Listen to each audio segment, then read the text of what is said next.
Madam ऐसा क्या हुआ आखिर, क्या हुआ 9 फरवरी को? बैठिए प्लीज, प्लीज बैठिए। मुझे कोई अनकॉन्स्टिट्यूशनल, जहां श्रीनगर में, I will see the record, please बैठिए। जहां श्रीनगर में 22 फरवरी को 48 घंटे हमारे फौजी सैनिक भारत के लिए लड़ते हैं, भारत राष्ट्र के लिए लड़ते हैं, वहीं पर कांग्रेस के नेता राजनीति उन लोगों के लिए करते हैं। Are you reading?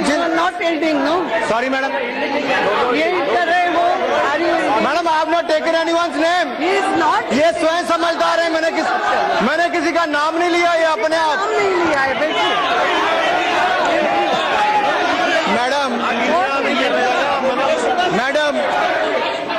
मैडम अगर आप पोस्टर देखेंगे, ये उस दिन की कल्चरल इवनिंग के इश्तिहार है मैडम।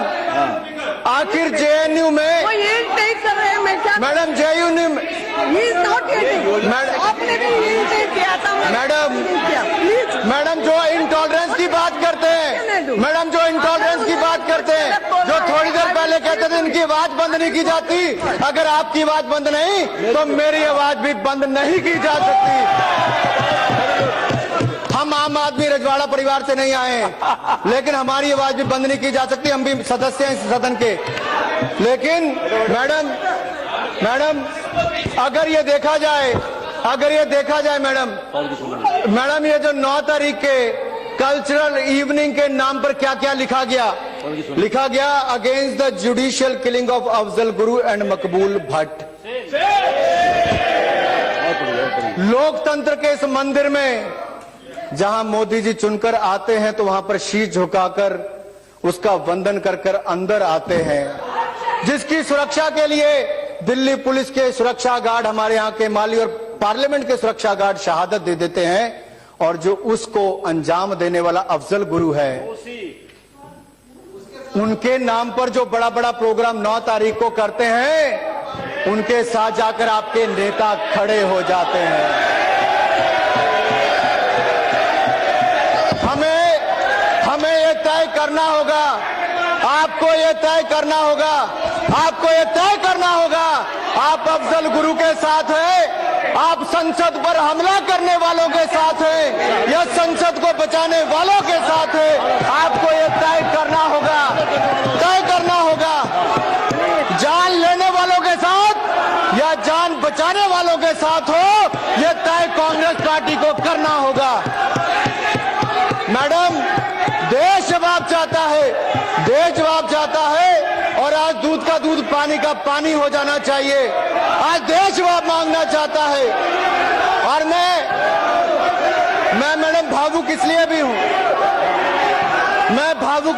हूं कि मेरे दादा फौजी थे, मेरे पिताजी ने इसी सदन में 1 रैंक 1 पेंशन का मुद्दा सबसे पहले उठाया, और हमारी सरकार है जिसने 1 रैंक 1 पेंशन का मुद्दे को भी पूरा किया है। आकर हमने देश के फौजियों के लिए, देश की सेना के लिए, देश के लिए अपनी जान न्यौछावर करने वालों के लिए भारतीय जनता पार्टी ने करके दिखाया। मैडम राष्ट्रवाद की बात की जाए, मैं तो वापस उसी मुद्दे पर आता हूं।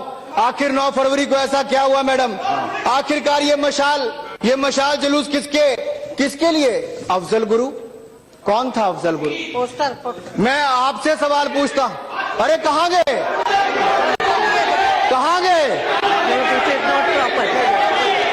चले गए?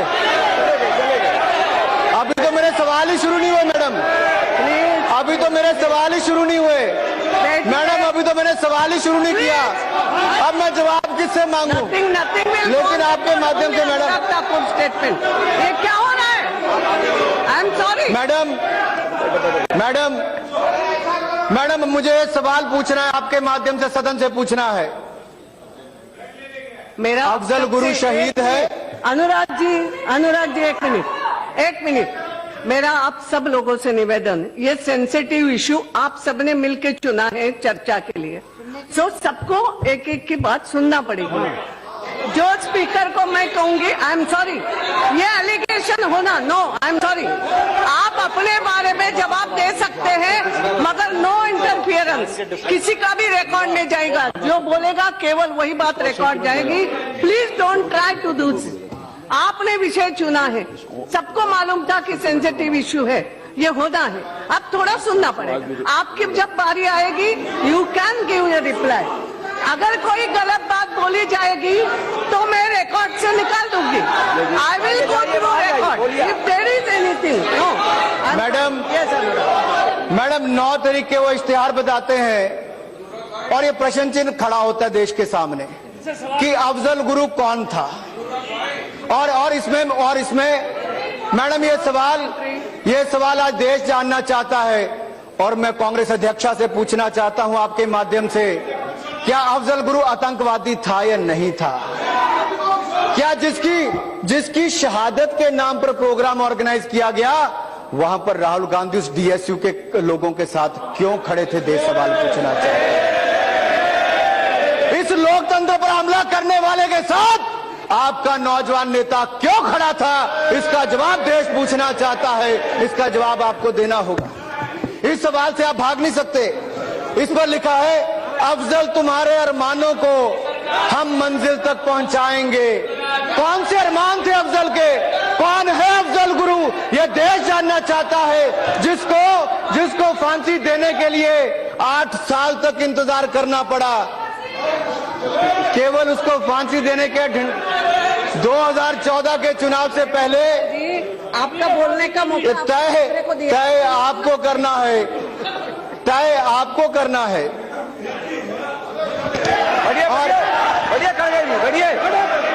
और मैडम ये जो प्रोग्राम ऑर्गेनाइज करने वाले थे, ये संस्था डेमोक्रेटिक स्टूडेंट यूनियन, अगर ये मैडम डेमोक्रेटिक स्टूडेंट यूनियन जो संस्था है, आखिर कौन सी संस्था है ये? मैडम मुझे इतना जरूर पता है मैडम, तथ्य देख लेंगे मैडम। आखिरकार डेमोक्रेटिक स्टूडेंट यूनियन संस्था क्या है? डीएसयू, ये सवाल भी देश के सामने खड़ा होता है।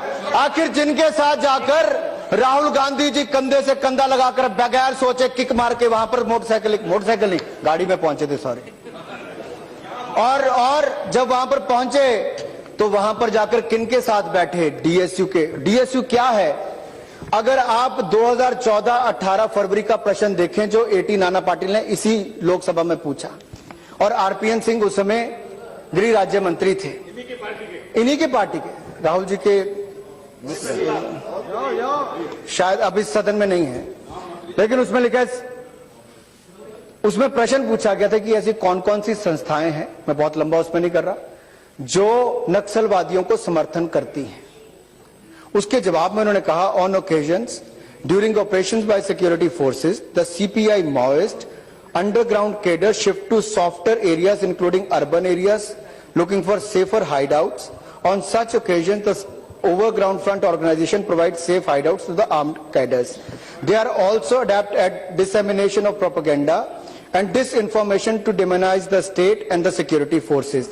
The list of the active frontal organization of the CPI Maoist operating in the country is annexed. उसमें क्या है? हर जगह डीएसयू से लेकर उन संस्थाओं के नाम है जिनके साथ जाकर राहुल गांधी जी जेएनयू में बैठे थे।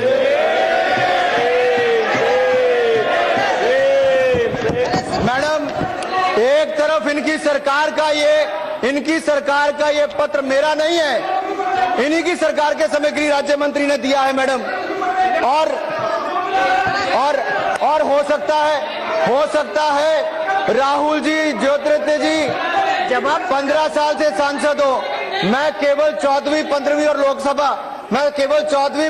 16वीं लोकसभा के सदस्य के रूप में मैंने भी सदन को देखा है। सलीम भाई, आप उन 5 सालों में नहीं थे, आप चुनकर नहीं आए थे, आप नहीं थे 14वीं सदस्य। मुझे याद है उस समय क्या हुआ। While the recent program of Afzal Guru was organized by the activists of DSU, JNUSU, Jawaharlal Nehru University Students Union, President Kanhaiya Kumar, vice president ASI से हैं, और एक और वाइस प्रेसिडेंट है AISA से हैं। ये कौन संस्थाएं हैं? कम्युनिस्ट विचारधारा की, मार्क्सिस्ट से, बाकी सबसे जुड़ना। आखिर ये क्या करते हैं? जेएनयू की ग्रांट मैडम क्या पिछले 1.5 साल में कम हुई? मैं चाहूंगा स्मृति जी उस समय भी जवाब दें। हमने ना किसी का कोई पैसा कम किया है, ना कोई सुविधाएं कम की है, लेकिन देश के टैक्स पेयर का पैसा किसी को देश के खिलाफ भड़काने के लिए खर्च करना है तो क्या ये करना चाहिए ना करना चाहिए? मैं इस पर अपना नहीं कहूंगा, आपके माध्यम से मैं सदन के सामने सवाल छोड़ना चाहता हूं।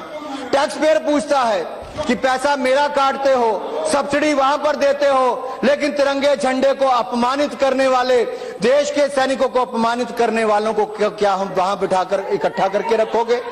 मैडम ये नहीं चलेगा। और यही नहीं मैडम, अगर आप इसके बाद देखें मैडम, वहां पर नारे क्या लगे थे? नारे लगे, कश्मीर की आजादी तक जंग रहेगी, भारत की बर्बादी तक जंग रहेगी। बंदूक आगे क्या कहा सुनिए, अभी तो 6 हैं, 6-7, मैं 25 में से 6 सुनाऊंगा।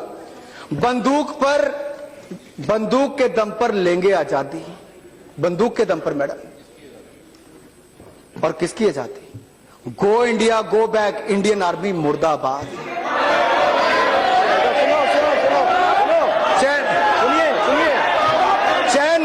चैन से नहीं बैठेंगे। आगे मैडम, आगे सुनिए, अगर ये भारत के पक्ष में कोई भी एक व्यक्ति है, अगर ये भारत के पक्ष में है और इस सदन पर हमला करने वालों के और सदन पर हमला करने वालों के शहीद कहा जाता है, और उनके पक्ष में क्या नारे लगाए जाते हैं मैडम? चैन से नहीं बैठेंगे, भारत की बर्बादी तक। ज्योतिरादित्य जी, चैन से नहीं बैठेंगे, भारत की बर्बादी तक, ये नारे लगे। भारत के टुकड़े होंगे इंशाअल्लाह, इंशाअल्लाह, ये नारे लगे। भारत के टुकड़े होंगे इंशाअल्लाह, इंशाअल्लाह। और आगे नारा लगा, अफजल गुरु मकबूल भट्ट जिंदाबाद, जिंदाबाद। नारे लगे, कितने अफजल मारोगे, कितने अफजल मारोगे? घर घर से अफजल निकालेंगे। कितने अफजल मारोगे? घर घर से अफजल निकालेंगे।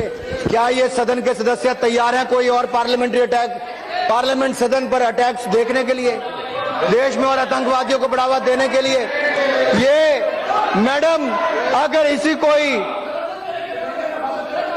इसी कोई फ्रीडम ऑफ एक्सप्रेशन कहा जाता है, अभिव्यक्ति की आजादी कहा जाता है, तो दुर्भाग्य है, ये अभिव्यक्ति की आजादी नहीं है मैडम। और कोई भी अपने देश को तोड़ने के लिए ऐसी देश विरोधी ताकतों को आगे आने का कोई मौका नहीं देंगे। आपने कहा, उन्होंने भी कहा कि भारत के टुकड़े होंगे, भारत के टुकड़े होंगे इंशाअल्लाह, इंशाअल्लाह। मैडम, ये भारत के टुकड़े होने का इंतजार कर सकते हैं, हम अपने टुकड़े करवा देंगे, लेकिन भारत के टुकड़े नहीं होने देंगे, हम नहीं होने देंगे मैडम। मैं इसलिए कहना चाहता हूं मैडम, ये मैंने केवल सदन में कहने की बात नहीं, अगर आप जुलाई 2010 की रिकॉर्डिंग इसी सदन की निकाले मैडम, इसी सदन की, जुलाई 2010 की, कश्मीर में पथराव चल रहा था, 2000 से ज्यादा सैनिक घायल हो गए, तब भी ये सत्ता में थे, आप लोग उस समय सत्ता में थे, 2000 सैनिक घायल हुए, आपकी सरकार ने कुछ नहीं किया। लेकिन मैं विपक्ष में था, मैं भारतीय जनता युवा मोर्चा का अध्यक्ष था, इंडिया फर्स्ट का नारा देके पूरे देश का भ्रमण किया, कलकत्ता से कश्मीर की यात्रा, राष्ट्रीय एकता यात्रा की, और मुझे गिरफ्तार किया आपकी सरकार ने मैडम। इनकी सरकार ने मुझे भारत में तिरंगा झंडा फहराने के लिए गिरफ्तार किया, केवल मुझे नहीं, सुषमा जी को, अरुण जेटली जी को, जो विपक्ष के नेता थे, जम्मू की जेल में हमें 26 जनवरी को वहां पर गिरफ्तार करके डाला गया। ये कहेंगे कश्मीर की बात? सोनिया जी, मैं आपसे पूछना चाहता हूं मैडम, मैं आपके माध्यम से पूछना चाहता हूं, जवाहरलाल नेहरू यूनिवर्सिटी, नाम तो नेहरू जी का है,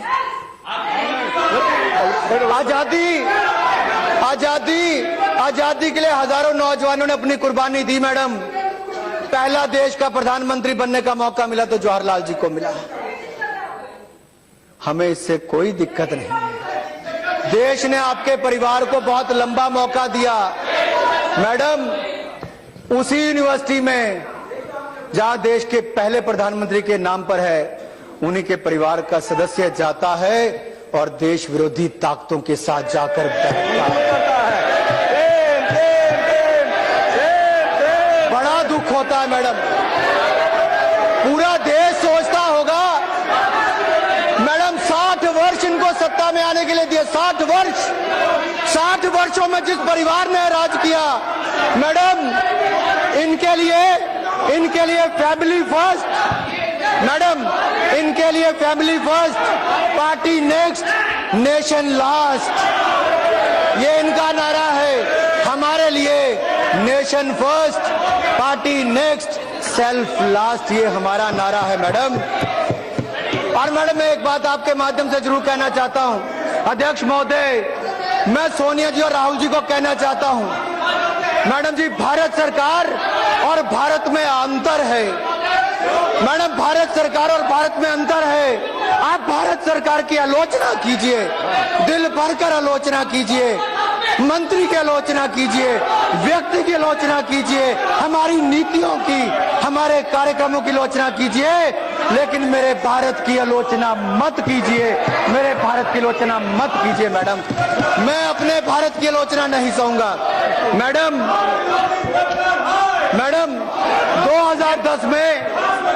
2010 में दांतेवाड़ा में सीआरपीएफ के 76 जवान शहीद हुए। मेरी कॉन्स्टिट्यूएंसी के 2 नौजवान, उसकी पत्नी मैडम पेट में बच्चा था, रो रही थी, इनको नहीं पता उसके ऊपर क्या बीती। 76 नौजवान सीआरपीएफ के दांतेवाड़ा में मारे गए मैडम। पूछिए उनके ऊपर क्या बीती होगी, परिवारों के ऊपर। उनके परिवार गम में थे, लेकिन यही डेमोक्रेटिक स्टूडेंट यूनियन और ये बाकी कम्युनिस्ट संगठन यहीं पर मैडम जवाहरलाल नेहरू यूनिवर्सिटी में जश्न मना रहे थे दांतेवाड़ा में मरे। पानी मैडम दांतेवाड़ा के शहीदों के मरने पर जश्न मनाया जाता है, उनकी शहादत पर। याकूब मेनन, अफजल गुरु, मकबूल भट्ट, इनको शहीद दिखाया जाता है मैडम। अरे इंटॉलरेंस यही है, बैठो यहाँ पे, ये रहेगा अकेला मैडम। इसी सदन में कांग्रेस सरकार के पूर्व मंत्री ने, गृह मंत्री, उस समय मैडम देखिए मैडम उस समय कहा गया क्या point of order madam, Congress के एक पूर्व मंत्री ने कहा, क्या रूल नंबर, और यूपी के चुनाव में कहा कि बाटला हाउस कांड, मैडम बाटला हाउस कांड के समय, मैडम एक मिनट, बाटला हाउस कांड के समय सोनिया जी उन नौजवानों के मरने पर फूट फूट कर रोई थी। प्लीज बैठिए ना। पॉइंट ऑफ ऑर्डर, क्या पॉइंट ऑफ ऑर्डर क्या है? Adhyaksha Mahoday, point of order, Rule 353.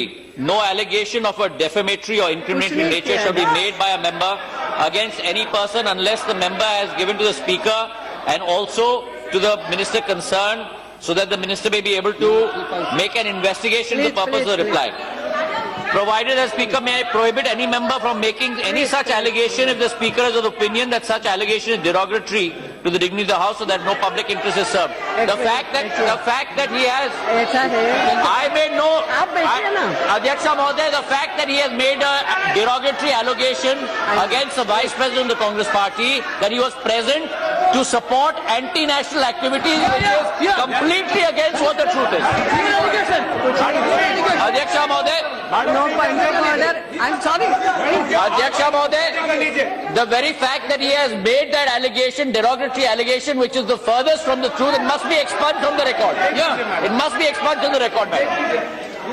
Madam, it must be expunged from the record. No. Adhyaksha Mahoday, Adhyaksha Mahoday, it must be expunged from the record. Adhyaksha Mahoday, the fact that he said to the Vice President of the Congress. I will see. Madam Speaker.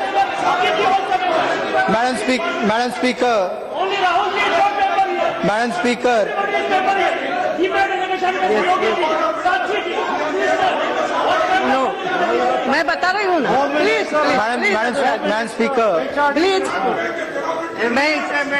कोई 1 minute आप सुनिए, बैठिए।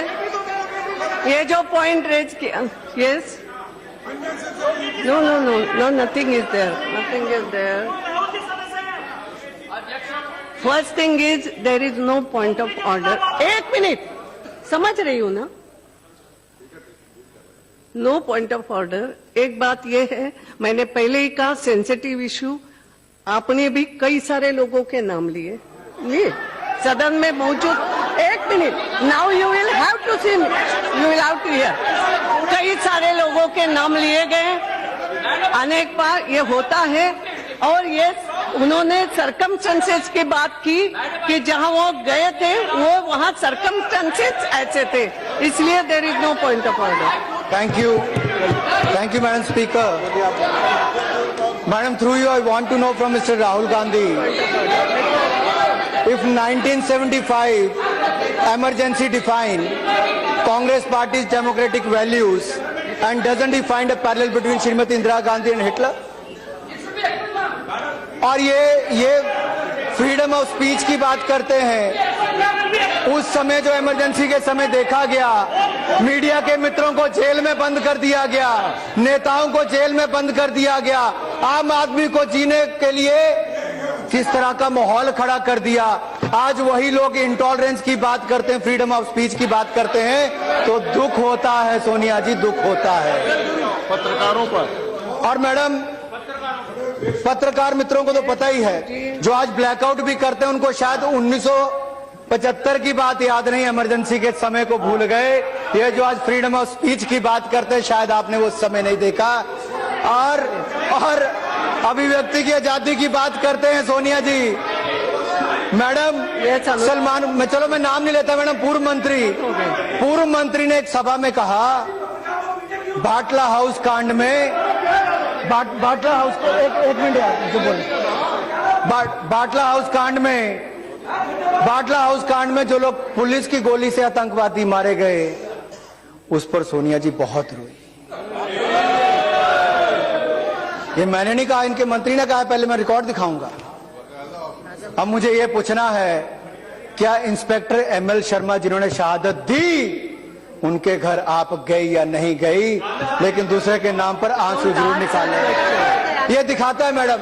और इसीलिए madam, इसीलिए मुझे याद आता है कि जब वो इंस्पेक्टर एमएल शर्मा की बात आती है, तो राहुल जी भी उनके यहाँ नहीं जा पाए, लेकिन उनके घर पर गए, जिनका आतंकवादी होने का, जिनके ऊपर आरोप ही नहीं लगे, बल्कि उनको मार गिराया गया। इसलिए तय आपको करना है, आप अफजल गुरु के साथ है या संसद के साथ है, भारत के लोकतंत्र के साथ है। अफजल गुरु आपके लिए आतंकवादी है या आपके लिए शहीद है, ये तय आपको करना है। देश आपसे जवाब पूछता है, गांधीवादी विचारधारा होगी या माओवादी विचारधारा का समर्थन करते हो, ये तय करना है मैडम। किसके साथ हो, जो माओवादी सोच को, अलगाववादी सोच को जेएनयू में समर्थन करते हैं, जो भारत के खिलाफ रोज भड़काते हैं, जो भारत के पैसों को खर्च कर उसका खाकर भारत के झंडे को और फौजी के खिलाफ बोलते हैं, आप उन देशद्रोहियों के साथ हो या देशभक्तों के साथ हो। हम राष्ट्रवादी हैं, हम माओवादियों के साथ कभी नहीं है। और इसीलिए मैं कहना चाहता हूं, और यही नहीं मैडम, हमारी आपकी कथनी और करनी में अंतर है। आप कहते कुछ है, करते कुछ है, हम उस तरफ नहीं जाते। मैडम, जेएनयू के बाहर पुलिस खड़ी है, मुझे प्रश्न ये पूछना है, क्या जेएनयू के अंदर पुलिस नहीं जा सकती? मेरे मन ही मन में प्रश्न उठ रहा था, जा सकती नहीं जा सकती? शीला कौल जी के समय एक सवाल पूछा गया कांग्रेस की सरकार के समय, और प्रश्न के उत्तर में उन्होंने कहा कि हाँ, उस समय माहौल ऐसे थे कि वहां पे पुलिस भी अंदर जाना पड़ा और 370 से ज्यादा स्टूडेंट्स को गिरफ्तार करना पड़ा। लेकिन आज उसी जेएनयू में अगर कोई देशद्रोह का काम करता है, विद्रोह करता है, कोई विद्रोह करता है, भारत को तोड़ने की, भारत को खत्म करने की बात करता है, तो कोई कारण नहीं पुलिस को रोकना चाहिए। उन देशद्रोहियों, विद्रोह करने वालों के खिलाफ कड़ी से कड़ी कार्रवाई होनी चाहिए। मैडम,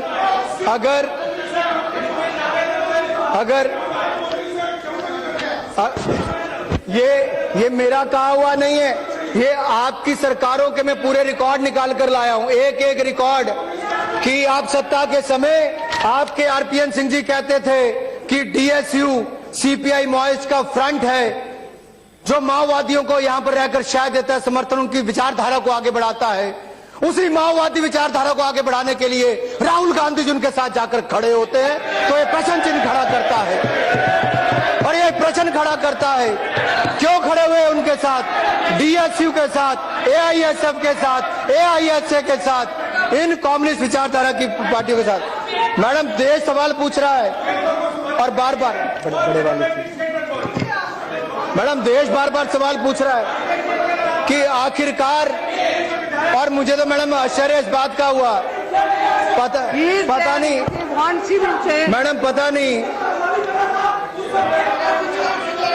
मैडम, पता नहीं राहुल जी सच्चाई जानकर गए थे नहीं जानकर गए थे। तो एलिगेशन मत लगाओ अनुराग जी, एलिगेशन मत लगाओ, you can ask question. Madam, मेरा सिर्फ इतना आग्रह है, पहले दिक्कत इतनी है मैडम, पहले इस देश के खिलाफ आवाजें उठती थी उस यूनिवर्सिटी में जहां पर माओवाद अलगाववाद को कुछ लोग, सब लोग नहीं, कुछ लोग उस विचार को बढ़ावा देते थे। हमें तय ये करना है, हमें माओवाद अलगाववाद को बढ़ावा देने वाले लोगों के साथ खड़े होना चाहिए, नहीं होना चाहिए, या उनके खिलाफ जो बोलते हैं आप उनके खिलाफ आरोप लगाते हैं। अगर एबीवीपी ने अगर इस कार्यक्रम के बारे में वहां के वीसी को इन्फॉर्म किया तो इससे बड़ा देशभक्ति का काम और कोई नहीं किया कि वहां पर जाकर बताया है। क्योंकि मैडम, नेताजी सुभाष चंद्र बोस ने कहा है, अन्याय करने वाले से ज्यादा अन्याय सहने वाला भी। रविंद्रनाथ टैगोर। अच्छा हुआ आपने सुधार दिया, अच्छा हुआ आपने सुधार दिया, अच्छा हुआ आपने, विचार से आप सहमत हैं, विचार से सहमत हैं। अगर आप विचार से सहमत हैं तो एबीवीपी ने वही किया, वहां पर अगर कोई देश के खिलाफ काम कर रहा था तो उसको लेकर वीसी को इन्फॉर्म किया है। और यही नहीं madam, yes Anurag ji complete. आपका समय आएगा बोलने का, क्योंकि राहुल जी सदन के बाहर कह रहे थे अंदर बोलने का मौका नहीं दिया जाएगा। बिल्कुल दिया जाएगा, बोले, हम सुनने के लिए तैयार हैं। अनुराग जी, आप स्पीकर की तरफ करके अपना भाषण कंप्लीट कीजिए प्लीज। यस मैडम, आज देश के सामने प्रश्न और हम सबके सामने प्रश्न ये है, क्योंकि जिस व्यक्ति के नाम पर वहां पर प्रोग्राम हो रहा था उसका नाम अफजल गुरु है। उस अफजल सिंधिया जी कह रहे उसको अरेस्ट करो, उनको फांसी हो गई, उनको कहां से अरेस्ट करें? सिंधिया जी कहते उसको अरेस्ट करो, उनको फांसी हो चुकी है, उनको फांसी हो चुकी है। आप मैडम कश्मीर की समस्या की बात वहां पर उठाई जाती है। कश्मीर की समस्या किसकी तो, और इनके प्रवक्ता तो उसको अफजल गुरु जी कहते थे, कांग्रेस के प्रवक्ता। जो आतंकवादी है उसको शहीद का दर्जा दिया जाता है। जो कश्मीर की समस्या नेहरू जी की दी हुई है, 67 वर्षों तक देश उसको भुगत रहा है। मैडम, देश ये जवाब मांगना चाहता है, 67 वर्षों तक हमने कश्मीर की समस्या को, आपने जो समस्या बनाकर रखी है, देश उसको, कश्मीर भारत का अभिन्न अंग है, हम अभिन्न अंग मानते हैं। आप मानते हो कि नहीं मानते? मैं आपसे सवाल पूछना चाहता हूं, क्या is Kashmir integral part of India और नॉट? वो तो पार्लियामेंट, मैडम, सदन ने पास किया है, लेकिन जेएनयू के स्टूडेंट यूनियन कहती है कि नहीं है। उसके साथ जाकर आप खड़े होते हैं, कन्हैया के पक्ष में आप बोलते हैं, तो आप क्या उसी विचार को फिर बढ़ावा देते हैं जो नेहरू जी उस समय कह गए थे स्पेशल स्टेटस के लिए? आज स्थिति क्या है मैडम? जो लोग कहते हैं कि इसके टुकड़े टुकड़े कर देंगे देश के, राहुल जी कौन से टुकड़े पर राज करना चाहोगे बता दीजिए। किस टुकड़े का इंतजार कर रहे हो? इतना दर्द है आपको कि हम सत्ता में आ गए, अरे हम सत्ता में सेवा करने के लिए आए हैं, आप देश के टुकड़े करने पर आ गए। इस बात का दुख है हमें, इस बात का दुख है। उन ताकतों का समर्थन करते हो। मैडम, मैं अपनी बात को समाप्त कर रहा हूं। मैं केवल यही कहना चाहूंगा, अगर देश के 16 टुकड़े please Anurag ji, madam let them, मैं खत्म करने वाला madam. Nothing is going on. Please please madam, अगर देश के 16 टुकड़े नहीं होने देना गलत है तो हाँ, हम गलत हैं। अगर देश में ही देश के खिलाफ नारे देने वालों के खिलाफ बोलना अगर गलत है तो हाँ, हम गलत हैं। अगर इस देश की संसद को बचाने वाले उन शहीदों के खिलाफ अन्याय होने देना गलत है तो हम गलत हैं। अगर आतंकवादी और सेपरेटिस्ट मूवमेंट के खिलाफ लड़ना गलत है तो हाँ, हम गलत हैं। अगर देश का नाम खराब नहीं होने देना गलत है तो हाँ, हम गलत हैं। लेकिन हम वो कोई गलत काम नहीं करेंगे जिससे देश के टुकड़े टुकड़े हो जाए। ना हम उन लोगों के साथ खड़े होंगे जो इस देश को बर्बाद कर दे। हम राष्ट्रवादी विचारधारा के साथ है, माओवादी विचारधारा के साथ नहीं है। और मैं कम से कम एंड में आके वो स्लोगन नहीं मारूंगा कि I am Gandhi, I am not Maoist. मैं कहूंगा मैं राष्ट्रवादी हूं और सदा राष्ट्रवादी रहूंगा। इस देश के लिए लड़ूंगा, देश के लिए खड़ा रहूंगा। धन्यवाद। प्रोफेसर सुगत बोस।